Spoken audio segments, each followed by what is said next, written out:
mich sehr, heute Zara Azad von Jupiter bei uns bei Fund Research TV begrüßen zu dürfen. Hello, Mrs. Azad. Hi. I have some questions about the Jupiter Merian World Equity Fund.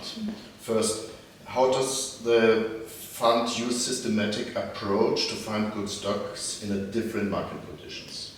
Yeah, it's a good question, and I think especially given how quickly the market environment seems to be changing, the model, which is fully quantitative, can work very effectively to pick stocks in the right environment.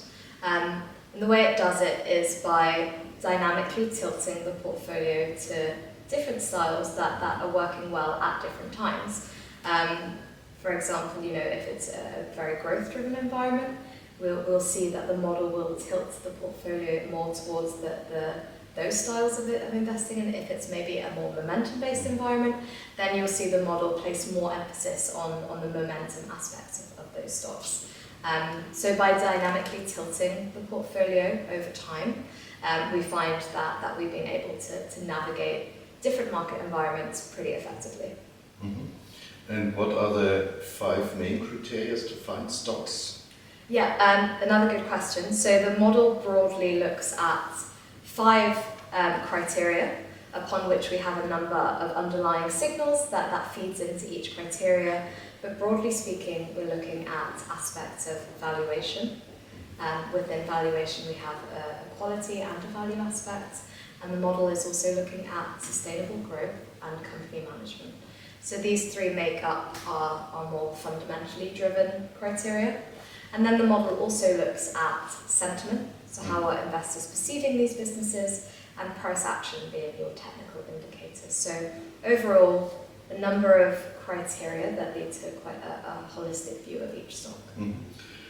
And how do the fund reduce the risk to be too dependent on, let's say, technology stocks like the Magnificent Seven? Yeah, so we manage the fund relative to the benchmark being the MSCI World, and especially today when the benchmark is so concentrated, especially in that large cap tech end, it's really important to manage that risk on a relative basis.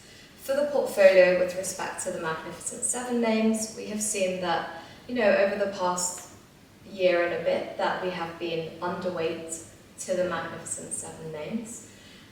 Simply because the valuations are pretty high and there is a lot of risk there, so the model doesn't look favorably necessarily upon these stocks.